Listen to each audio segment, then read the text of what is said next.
And where to even start.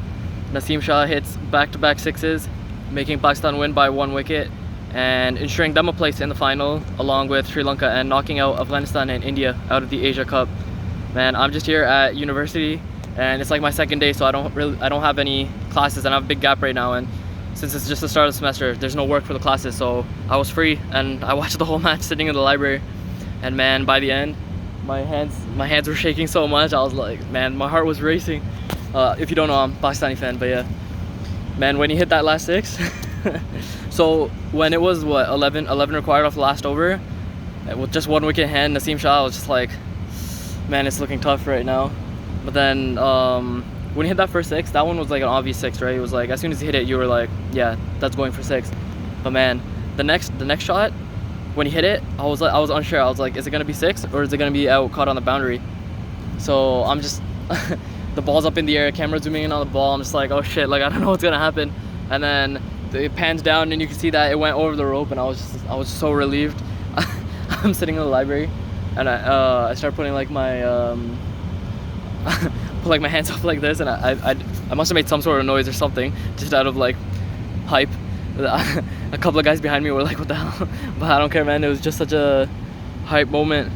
It's crazy. On to the actual match. At the start, wait, actually no. Him hitting those 2 sixes, man, Naseem Shah was pumped afterwards, and it's all because of what's that Afghanistan bowler, Farid Ahmed, giving the send off to Asif Ali. Man, what a dick, man. Asif Ali is one of the nicest guys, and I hate to say it, but honestly, anytime I've seen us play Afghanistan, it's either their players or the fans in the stands, or both are incredibly poor when it comes to sportsmanship. I've seen that in the past too, and because of that send-off, it was actually really satisfying to see the Afghanis cry in the end when Naseem Shah hit that 6. Anyways, on to the match, my sort of analysis of the match. I don't know why Babar Azam didn't bowl Mohammad Nawaz in the power play earlier. He did bowl him, I think, the last over, or yeah, I think it was the last over of the power play, which is just I don't know, like when the Pacers are getting slapped, why not bring on a spinner, especially Mohammad Nawaz, who's good in the power play. Sorry if there's a lot of noise. All of a sudden there's some truck behind me. Other than that, also in the middle overs, the ball's spinning like square. It's spinning a lot. I've never seen, like, for example, Shadab Khan spin his googly that much, but still, it's like Babar Azam can only do the plan that they came up with before the game that was already established. He feels like he doesn't really think on his own feet.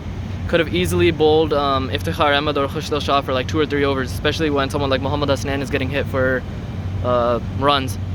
I think that may have made the total maybe 10-15 runs less, because maybe Iftikhar or Khushal would have gotten a wicket on the pitch that was turning a lot. What about when it comes to batting? When it comes to batting, one thing, I don't know why Fakhar Zaman is still playing, especially after that India game. We definitely should have tried Haider Ali. Hopefully now Haider Ali will come in on Friday for the dead rubber final before the actual final on Sunday, so Haider Ali can get a chance. Fakhar Zaman just, honestly, he's never been that good of a T20 player anyways, and especially right now he's just not clicking. And I was also talking to my friends, and he was saying he looks a bit like mentally shot, which I actually agree with. Like, he doesn't seem all there, especially after what happened in the India game, right? So just give him some rest, give him some time off. There's a series against England too. We can see if he can regain some form then. What else is there really to talk about? Tactically, Shadab's promotion was good, and he did decently. What was it, 36 off 26? That earned him the man of the match. Honestly, I think Naseem Shah should have been man of the match for those 2 sixes at the end. And even in the bowling, he took a wicket and was, I think, the most economical bowler. So I personally would have given the man of the match to Naseem Shah. But yeah, I think that's about it. What a great game, and this is really turning out to be, like, probably, at least since I've been watching, since 2014, this is turning out to be definitely the best Asia Cup edition. Yeah, from that time. But honestly, it might be the best Asia Cup ever. I think, like, pretty much every match, including the big 5 teams, not Hong Kong, has been really close. It's been like a final over match, final over decision.